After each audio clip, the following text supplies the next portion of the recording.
As winter approaches, spare a thought for our ancestors, who had to brave the seasons without oil, electricity, manufactured clothes or even insulated houses. Winter has always been the toughest season to survive. The frost is here, and fuel is clear, and woods are sere, and fires burn clear, and frost is here, and has bitten the heel of the going year.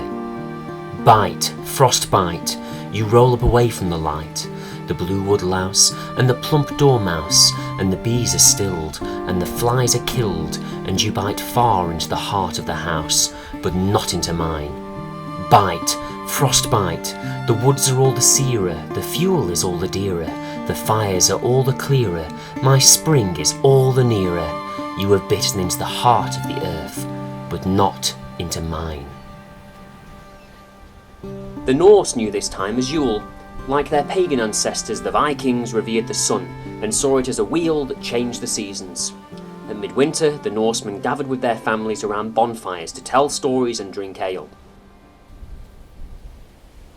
Many of the symbols of wintertime echo its aspects of rebirth and hope in darkness. Holly was thought to be important because it retains its greenery right through the winter months, and as such is symbolic of summer life in the winter starkness. Holly was the male symbol of this greenery, and the trailing ivy was taken as the feminine, the two often placed together as an image of fecundity at this dark end of the year. There was also a belief that evergreen plants and trees were sanctuaries for the woodland spirits through the winter months. One iconic little bird that enjoys the refuge of the holly is the robin. Originally called redbreast, robin was added on as an affectionate association with Robin Hood in the 16th century.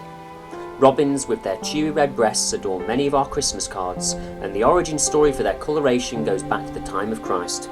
It is said that the robin tried to remove the thorns from Jesus' head during the crucifixion, and from then on his breast was stained forever.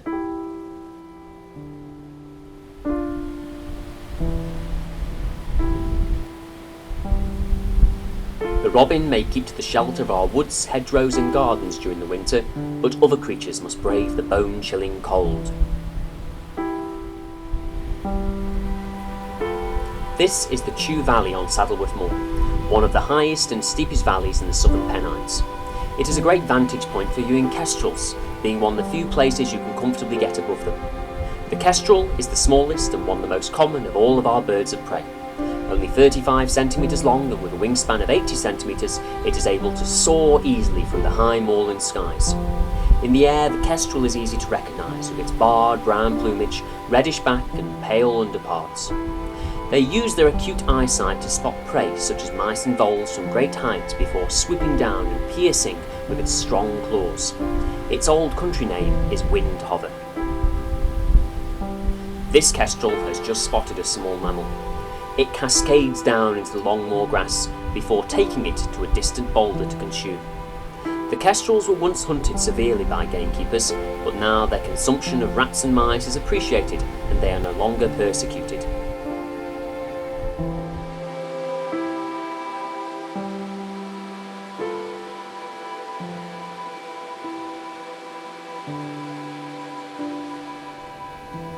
Amongst the high rocks of the Chew Valley, you may be lucky enough to spot another inhabitant, the mountain hare.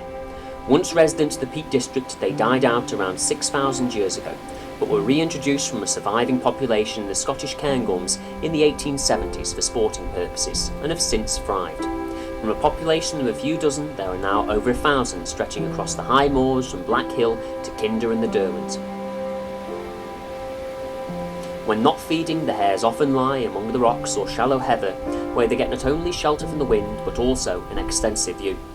Foxes are their natural predators, but more are probably killed on the roads each year than eaten wild. Mountain hares are smaller than the brown hare, weighing around 3 kilograms, and one of the few mammals in Britain which change the colour of their coat during the winter. When the snow lies thick, they are very hard to spot, but now when it is melted, they are much easier to observe. Mountain hares have thrived on the Peak District's heather moorlands because of the estate's management schemes. Selected burning on a rotational cycle means there are always taller patches of vegetation for cover, along with rich young shoots for them to eat.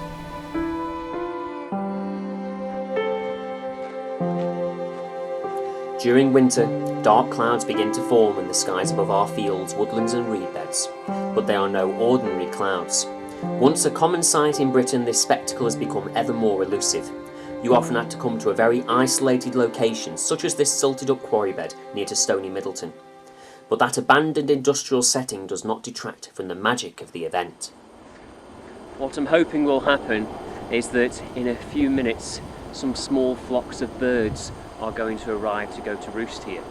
But fingers crossed they aren't going to settle, and instead more and more birds will join their ranks until we see one of the greatest aerial avian displays imaginable. This is going to be, I hope, a murmuration of starlings. When they all come together, they form huge flocks and can do amazing aerial acrobatics. Scientists and biologists are still trying to understand the patterns behind this flight. We think it could be to do with predatory birds such as peregrine falcons nearby, but towards the end of the murmuration they should start to plummet down to roost in this massive reed bed.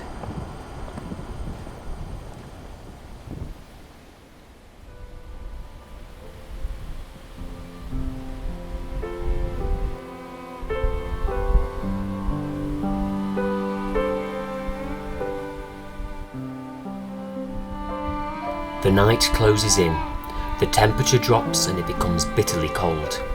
I have to accept that unfortunately the starlings are not going to murmurate tonight, but I shall keep coming back until I can get you the footage you really want to see.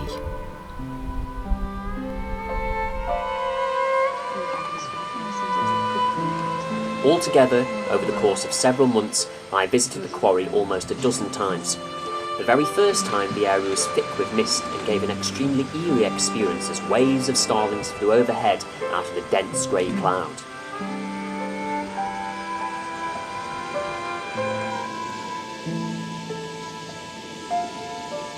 Despite the size of these flocks, they are only a fraction of what they once were.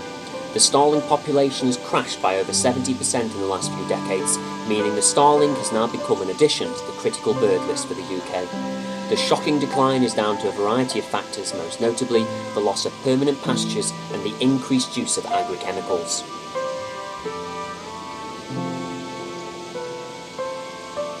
Strangely, the flocks that appear at Stony Middleton very rarely murmurate. Maybe it's too cold here and they just want to settle down to communal warmth, or maybe there's a lack of predators. In my many visits I was treated to the spectacle only once and only for seconds, but it was worth the persistence.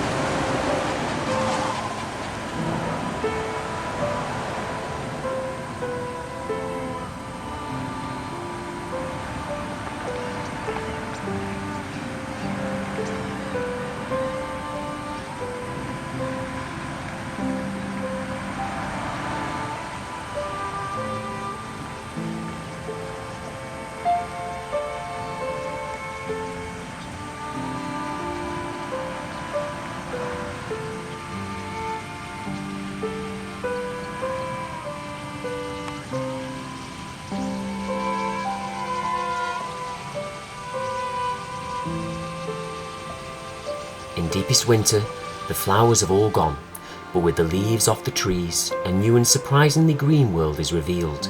Now I shall take you to see something very special. It belongs to one of the oldest plant families in the world, first colonising the land over 500 million years ago, long before the dinosaurs ever walked the earth. In 1883, a Manchester pharmacist named G.A. Holt was exploring a tributary of the River Wye. His great passion was mosses, and in these dank depths he was hoping he could find his fair share of rare ones. When partway down the valley he heard the roaring sound of a torrent of water. Knowing how much these plants love to be wet and sheltered, he scrambled down the valley side in the hopes of finding something unusual. In fact, what he found would blow him away.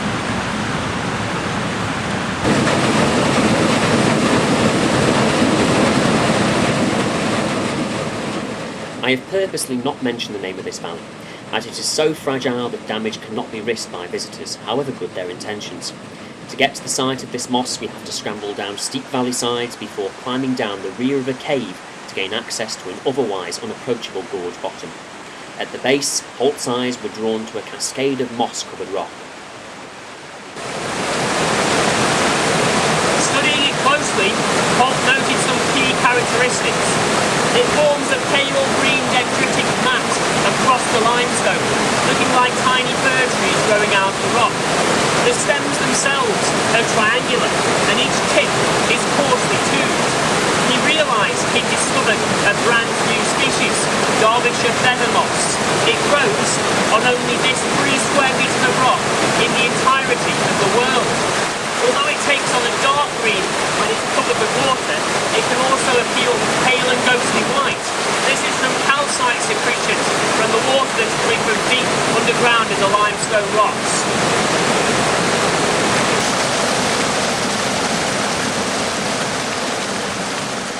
Mosses themselves never grow very large. Derbyshire feather moss is sturdier than its commoner forms, being more than 1 cell thick. Having no vascular system, mosses are unable to transport water or nutrients over any significant distance. Derbyshire feather moss is aquatic and spends most of its years submerged under water. With the strong current issuing from this cave behind me, you may find it hard to believe that it's not washed off, but it has tiny hair-like filaments called rhizoids, which it uses to actually attach itself to the rock, so even in this strong flow, it's not washed downstream. It also has another amazing ability, that of surviving drought. When you get an incredibly harsh summer and no water issues from this cave, it suspends its metabolic processes to resume them again months later when the water reappears.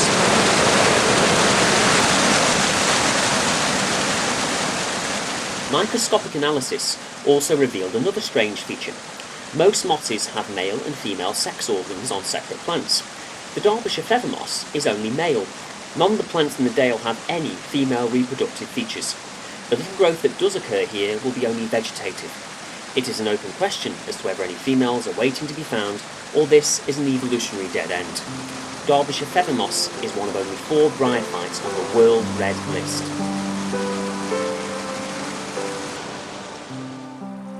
Although Derbyshire feather moss is unique, there is one beautiful evergreen plant that has caused people to risk family and fortune that can still be found on the edge of the Peak District, the Killarney fern.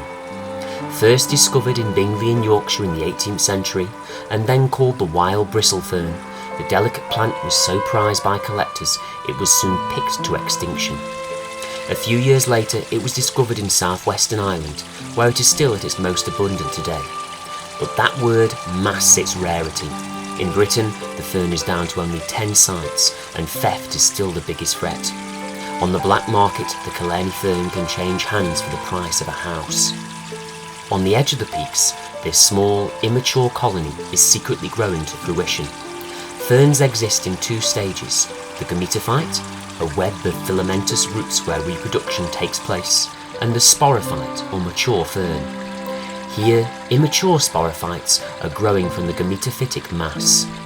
The Killarney fern has very special requirements: deep shade, high humidity, constant running water. It is a fern that does not like change.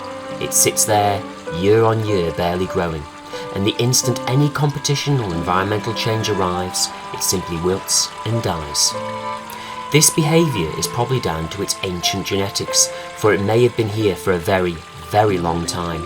It may even originate in the lush tertiary forests, having slept quietly through the ice ages in sheltered, frost-free pockets. Here it remained happy and well adapted, neither increasing or decreasing much until the Victorian collectors arrived. This tiny colony survived the fern craze, and now shall hopefully remain content for the centuries to come. But the Peak District's infant patch belies the majesty in which this plant is best adapted. To see it in full form, we must head to a secret colony in Wales, where in the high mountains of Snowdonia, the Killarney fern grows to its full in an elemental setting of water and rock.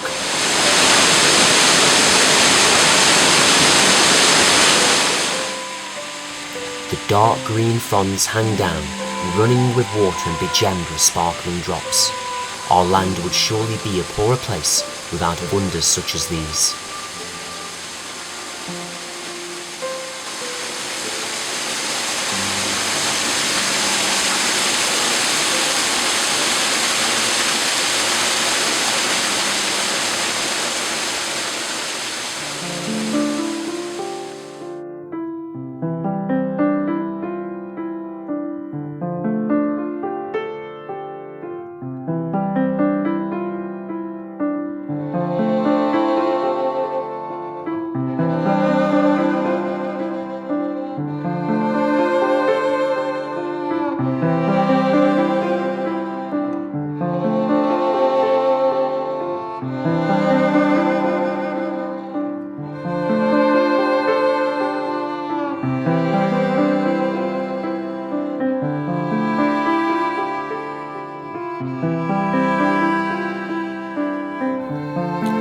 is late January.